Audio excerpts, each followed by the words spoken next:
तो मुझे नहीं पता कि इन लोगों को, ऐसे लोगों को ऐसा और कौन सा ईगो बूस्ट चाहिए कि वो ऐसे झूठ बोलते हैं आके और एस्पिरेंट्स को मिसगाइड करते हैं। Well, hello and welcome to the UPSC lighthouse. इस वीडियो में हम देखने वाले हैं कि एक एवरेज एस्पिरेंट को यूपीएससी की प्रिपरेशन के लिए कितना टाइम लगता है ऑन एवरेज, और जिससे उसको एक फाइटिंग चांस रहे कि वो प्रीलिम्स, मेंस, इंटरव्यू सब कुछ क्लियर कर जाए अपने पहले अटेम्प्ट में। ठीक है, क्योंकि ये टाइम आ रहा है ना, अक्टूबर नवंबर में बहुत से लोग ऐसा सोचते हैं कि am I too late to start for the next attempt. जैसे अभी कुछ लोग सोच रहे होंगे कि 2026 के अटेम्प्ट के लिए am I too late to start, क्या मुझे अभी स्टार्ट करना चाहिए। तो वही चीज़ हम इस वीडियो में देखेंगे। और क्योंकि मैं एक्चुअली ये वीडियो प्लान नहीं कर रहा था, but I had to make this video, क्योंकि ऐसे बहुत से वीडियो, स्ट्रैटेजी, मेंटरशिप्स, ये सब चलते रहता है, अभी मार्केट में आता है इसी टाइम पे स्पेसिफिकली, जो क्लेम करते हैं कि 6 महीने में 6 months is enough for clearing UPSC. या फिर कुछ ऐसे टॉपर स्टॉक लोग देखते हैं when they are in doubt, and many toppers say that they clear the exam with 4 months of preparation, 5 months, 6 months of preparation. So I just want to break down the syllabus. मैं आपको एक break down दिखाना चाहता हूँ जहाँ पे आपको समझ में आएगा कि एक्चुअली में सिलेबस कवर करने में, to at least have a fighting chance for clearing the exam and in your first attempt, आपको कितना टाइम लगता है। अब देखो, मैंने इस बार 2025 में अपना फर्स्ट अटेम्प्ट दिया, मेरा प्रीलिम्स क्लियर हुआ, मैंने मेंस दिया, मेंस मेरा अच्छा गया है, ऑल्दो रिजल्ट नहीं आया है तो मैं उसके बारे में ज़्यादा बोलना नहीं चाहूँगा। So I break down the syllabus as मैं कैसे, अगर मैं आज 2026 की तैयारी कर रहा हूँ, क्योंकि रिजल्ट तो किसी ने देखा नहीं है, तो मैं जैसे 2026 के लिए प्लानिंग कर रहा हूँ, so as an aspirant who clear prelims, wrote a good mains exam, तो मैं कैसे प्लान कर रहा हूँ, मुझे कितना टाइम लग रहा है, and then will compare that कि अगर कोई एक नया एस्पिरेंट है तो उसको कितना टाइम लग सकता है। क्योंकि मैंने तो एक बार सब कुछ कर लिया है, लेकिन कोई नया स्टार्ट करेगा तो उसको थोड़ा ज़्यादा टाइम लगेगा। अब मैं इसमें कुछ चीज़ बोलना चाहता हूँ यार, पहले स्टार्ट करने के, कि कुछ टॉपर स्टॉक में ऐसा लोग बोल चुके हैं, उनके इंटरव्यूज़ में उन्होंने बोला है कि हमने 4 या 5 महीने या 6 महीने में पढ़ के एग्ज़ाम क्लियर कर लिया। नाउ सी, आपने आर्ग्यूबली अपने कंट्री का सबसे टफ एग्ज़ाम क्लियर कर लिया है इन योर फर्स्ट अटेम्प्ट। आप जिस भी एज ग्रुप से बिलोंग करते हो, आइदर योर 22 और योर 28, बट आपने फर्स्ट अटेम्प्ट में यूपीएससी क्लियर कर लिया with whatever rank you got. तो आपने ऑलरेडी बहुत बड़ा काम कर लिया है। You have got an achievement that me, a lot of lakhs of aspirants are, जो कि हम एडमायर करते हैं आपको उस अचीवमेंट के लिए। हम आपकी तरफ देखते हैं, हम आपकी स्ट्रैटेजीज देखते हैं। तो मुझे नहीं पता कि इन लोगों को, ऐसे लोगों को ऐसा और कौन सा ईगो बूस्ट चाहिए कि वो ऐसे झूठ बोलते हैं आके और एस्पिरेंट्स को मिसगाइड करते हैं, और मे बी उनके साल, 2 साल, 3 साल बर्बाद हो जाए, ऐसी बातें करते हैं। I don't understand. सेकेंडली, बहुत से ऐसे क्लासेस हैं, मेंटर्स हैं, स्ट्रैटेजी बेचने वाले लोग हैं, जो आपको एकदम ऐसा ब्रेक डाउन करके आपको ये बिलीव दे देंगे, आपको फॉल्स होप दे देंगे that in a very less amount of time you can also clear the exam. मैं यहाँ पे किसी को डिमोरलाइज़ करने के लिए नहीं बैठा हूँ। मैं नहीं चाहता कि कोई ऐसा है जो आज तैयारी करना शुरू करे और उसका क्लियर ना हो। मैं सिर्फ आपको एक ब्रेक डाउन दिखाऊंगा कि कैसे सिलेबस में कितना कितना टाइम लगता है, and then you be the जज। ठीक है, so let's see the break down. So now we will break down कि मैं कैसे प्लान कर रहा हूँ अपना नेक्स्ट अटेम्प्ट। ठीक है, तो देखो, ऑप्शनल में मैंने ऑप्शनल पढ़ा था ठीक ठाक, कुछ गैप्स थे मेरे प्रिपरेशन, मैंने 100% सिलेबस कवर किया था। सर्टेन टॉपिक्स में मुझे और डेप्थ की ज़रूरत है, थोड़ी आंसर राइटिंग प्रैक्टिस की ज़्यादा ज़रूरत है, थोड़े बहुत मेरे नोट्स में कमी थी। ठीक है, so I estimate I need 30 days। ठीक, फिर GS1 की बात है। GS1 में मुझे ज़्यादा कुछ नहीं करना है, कुछ अगर करंट से थोड़ा बहुत ज्योग्राफी यहाँ वहाँ अपडेट आ जाए वो करना है, और थोड़े बहुत नोट्स को सप्लीमेंट कर लूँगा, बाकी तो रिविजन है। ठीक है, so I take 20 days। GS2 का पेपर क्योंकि इस बार टफ़ आया था, इवन तो मेरी तैयारी तो ठीक थी, बट पेपर मुझे फिर भी इस बार का टफ़ लगा था। ठीक है, so I update my notes further, थोड़ा बहुत अगर कुछ करंट में आ जाए, IR वगैरह ये वो, तो ऐसे करके अपन इसके लिए लेंगे 25 days। ठीक है, GS3 इवन दो पेपर इस बार इजी आया था, मेरा काफ़ी अच्छा गया, बट GS3 में सबसे ज़्यादा करंट के अपडेट्स होते हैं। There are schemes, science and tech है, एनवायरनमेंट में नई चीज़ें होती रहती है। ठीक है, तो उस हिसाब से मेरे को नोट्स को वगैरह अपडेट करना, कुछ नई चीज़ें पढ़ना, तो इसके लिए 30 days। GS4 यार, मुझे नहीं लगता उसमें मुझे कुछ ज़्यादा करने की ज़रूरत है। मेरा प्रिपरेशन काफ़ी सॉलिड था लास्ट टाइम, मुझे उन्हीं नोट्स को रिवाइज़ करना है, थोड़ा केस स्टडीज़ वगैरह प्रैक्टिस कर लूँगा, और हो सकता है कुछ अप्लाइड एथिक्स में कुछ नई चीज़ें न्यूज़ में रहें तो वो करेंगे अपन। ठीक है, तो 15 days। ठीक, ऐसे में अलग से कुछ नहीं करना है मुझे, स्ट्रक्चर वगैरह ये वो सब फिक्स है, जस्ट थोड़ी प्रैक्टिस करना, और कुछ अगर करेंट टॉपिक्स में चल रही हैं चीज़ें तो उसके बारे में थोड़े बहुत एनेक्डोट्स ये वो कलेक्ट करके रखना फॉर दी ऐसे। ठीक, 10 days। करंट अफेयर्स का मैंने बोला इस बार मैं मोस्टली कंपाइलेशन ही करने वाला हूँ, so I just add 15 days for current affairs. और सी सैट के लिए मुझे अलग से कुछ नहीं करना है, जो लास्ट ईयर किया था वही, थोड़ा सा मैथ्स पे और फोकस कर लूँगा इस बार। सो जस्ट 10 डेज़, ठीक है। अब इसको कैलकुलेट कर लेते हैं अपन कि टोटल कितना हो रहा है। 30 30 60, ये 30 और 30 60 हो गया, फिर ये 40 100 हो गया, ये 130 डेज़ हो गए, ठीक है। और ये 25 डेज़ हो गए। इन दोनों को अपन जोड़ते हैं तो 155 डेज़, मतलब चलो 150 मान लेते हैं। सो आई टेक 5 मंथ्स, ठीक है। अगर मैं आज से काउंट करूँ, ठीक है, थोड़ा ऊपर नीचे करके, तो अक्टूबर नवंबर दिसंबर जनवरी फरवरी, तो फरवरी में मेरा ये सब कंप्लीट हो गया। फिर मार्च अप्रैल मैंने कम्प्लीटली 2 महीना मार्च अप्रैल में अपने प्रीलिम्स पे फोकस किया, और फिर और एक्स्ट्रा 20 डेज़ बच गए मेरे पास, जिस लास्ट में प्रैक्टिस और प्रीलिम्स पे फोकस करने के लिए, ठीक है। So I have ample amount of time मेरे लिए, ठीक। बट ये कैसे है, क्योंकि मैंने ऑप्शनल 100% पढ़ा है, मोर देन वंस, अच्छे से पढ़ा है, ठीक ठाक आंसर लिख के मैं आया हूँ ऑलरेडी मेंस में।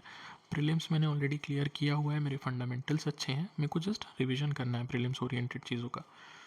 GS1 ठीक है, 2 ठीक है, 3 ठीक है, 4 ठीक है, इससे भी ठीक है, थोड़ी और प्रैक्टिस चाहिए।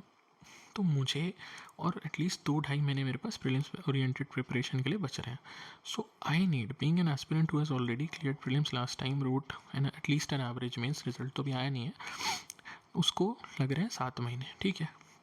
आप देखते हैं कि अगर कोई नया एस्पिरेंट है जो पहली बार तैयारी कर रहा है, वो 1 हफ्ते से जस्ट अभी पढ़ाई करना शुरू किया है और उसने रिसोर्सेज वगैरह कलेक्ट करके रख लिए हैं, ठीक है। तो किसी भी हाल में ऑप्शनल में लोग, आपने सुना होगा, बोलते हैं 3-3.5 महीने लगते हैं। इसने सोचा कि चलो मैं क्या करता हूँ ना, ऑप्शनल को, क्योंकि टाइम कम है, मैं 60-70% करके रख लेता हूँ, ठीक है। तो उसको 60 डेज़ लगे, क्योंकि उसको जस्ट 60-70% ऑप्शनल करना था। GS1 वो पहली बार पढ़ेगा, उसको 30 डेज़ तो लगेंगे एटलीस्ट पूरा GS1 कवर करने में। GS2 वो पहली बार पढ़ेगा, ठीक है, तो उसको 45 डेज़ लगेंगे ही लगेंगे करने में, ठीक है, because GS2 is not a small thing, ठीक है। GS3 वो पढ़ेगा, काफ़ी ब्रॉड हो जाता है GS3, है ना, बहुत सारी चीज़ें होती हैं उसमें। अगेन 45 डेज़ अपन मान लेते हैं। फिर GS4 पे वो आएगा, पहली बार एथिक्स पढ़ेगा, एटलीस्ट 30 डेज़ तो लग जाएंगे उसको एथिक्स कंप्लीट करने में। AC की तैयारी वो पहले करेगा, बट चलो अपन मान लेते हैं कि उसको ऐसे, उसको भी सिर्फ 10 ही दिन लगते हैं, ठीक है। करंट अफेयर्स में भैया हम दोनों को बराबर टाइम लगता है, क्योंकि करंट अफेयर्स तो सबके लिए बराबर है, ठीक है। 15, यहाँ पे 15 दिन लगे। सी सैट उसने पहली बार पढ़ा, बट ऐसा समझ लेते हैं कि उसका एप्टीट्यूड स्ट्रॉन्ग है, सब कुछ अच्छा था, तो उसको सिर्फ 15 दिन लगे। वैसे तो सी सैट में एवरेज इंसान को ज़्यादा दिन लग सकते हैं इससे, अगर वो पहली बार प्रैक्टिस कर रहा है तो। अब आप इसका टोटल निकाल लो, यहाँ पे 30 दिन हो गए, यहाँ पे टोटल निकाल के देखो आप, है ना, देखो 60 30 90 हो गया, ये 45 45 एक और 90 हो गया, 180 डेज़ यहीं हो गए, है ना, 6 महीने हो चुके हैं। ये 30 और जोड़ लिया, 7 महीने हो गए, उसमें 10 और ऐड कर लिया, तो 7 महीने 10 दिन यहाँ पे हो रहे हैं, ठीक है। सो रफली 220 डेज़, यहाँ पे 30 डेज़ ऑलरेडी हो गए। ये दोनों को जब हमने जोड़ा, दिस इज़ 250 डेज़, ठीक है। So this is more than 8 months, और यहाँ पे कोई भी प्रीलिम स्पेसिफिक तैयारी नहीं हुई है। मान लो उसने बोला कि नहीं, मेरे को तो 26 का अटेम्प्ट देना है, ठीक है, मैं फर्दर कट डाउन करता हूँ, मैंने ऑप्शनल देखा नहीं कट डाउन कर सकता, यहाँ पे मैंने थोड़े दिन बचाने की कोशिश की। मैंने बोला GS1 में रश करूँगा, 20 डेज़ में करूँगा, GS2 30 डेज़ में करूँगा, GS3 भी 30 डेज़ में करूँगा, GS4 में मैं कोशिश करूँगा कि मैं 20 डेज़ में कर लूँ। ऐसे का तो चलो 10 दिन अपन ने कम ही पकड़ के चले थे अपन। नाउ एट दिस 30 हुआ, और ये 30 हुआ, 90 डेज़ हुए, ये हो गया। इसका तो अपन ने ऑप्शनल का 60 ही लिया था, ठीक है। तो 30 60, ये फर्दर 90, ये 2110, और ये 170 डेज़ हो गए। फिर भी यहाँ के 30 डेज़ तो थे ही, टोटल कितने 200 डेज़ हुए, मतलब रफली अभी भी 200 डेज़ तो लगभग हो ही रहे हैं, ठीक है।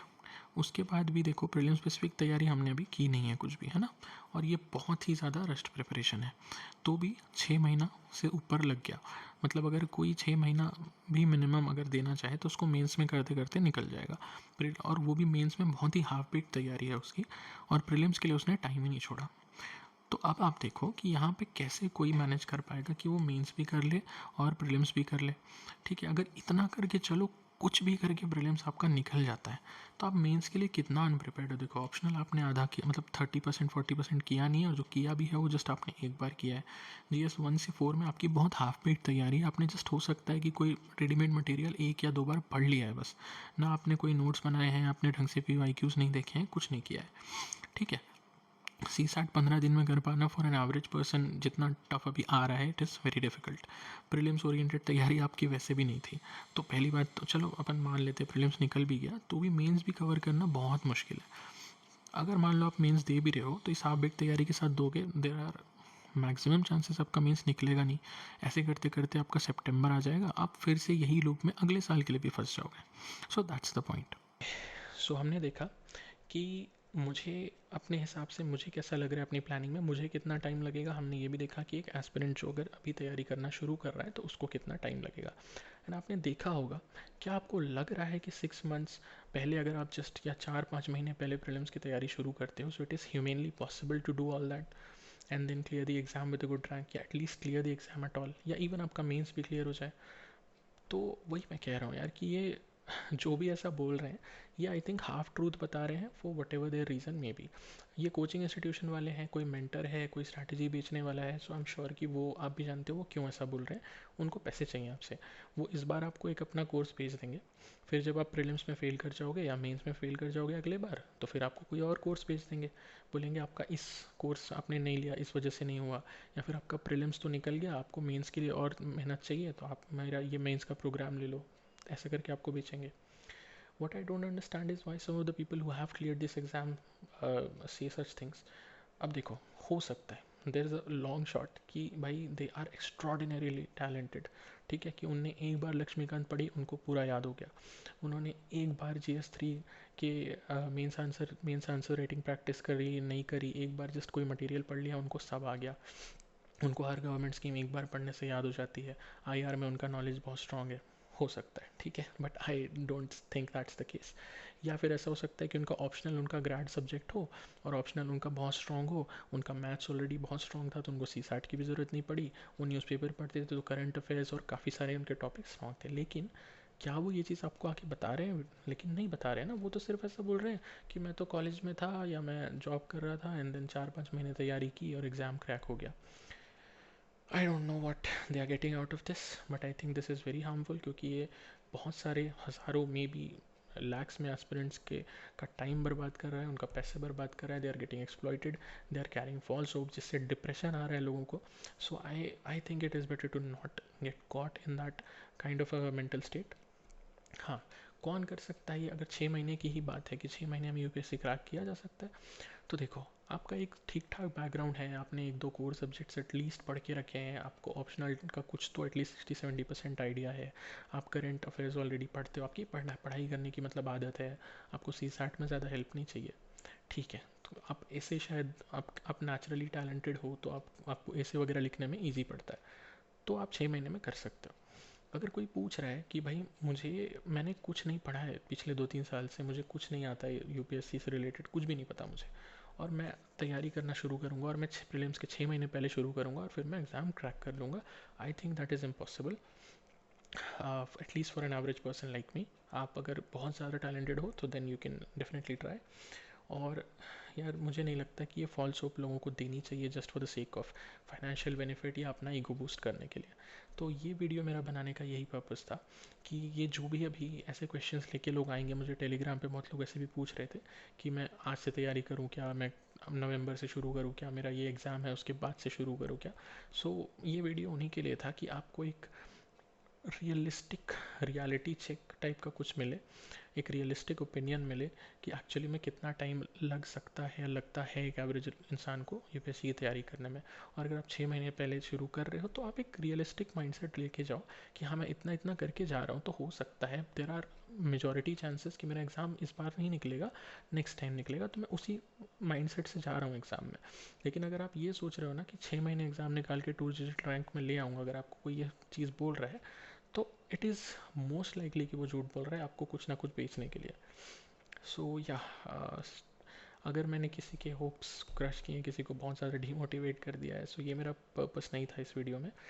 All I wanted to do is give you a reality check, ताकि आप एक्सप्लॉइट ना हो किसी के हाथों, आप फॉल्स होप की वजह से डिप्रेशन में ना जाओ, आपका सेल्फ कॉन्फिडेंस ना गिर जाए कि भैया उसने तो 6 महीने में क्लियर कर लिया था, मैंने 6 महीने मेहनत की तो मेरा क्लियर क्यों नहीं हुआ, मेरा प्रीलिम्स भी क्लियर नहीं हुआ, क्यों नहीं हुआ।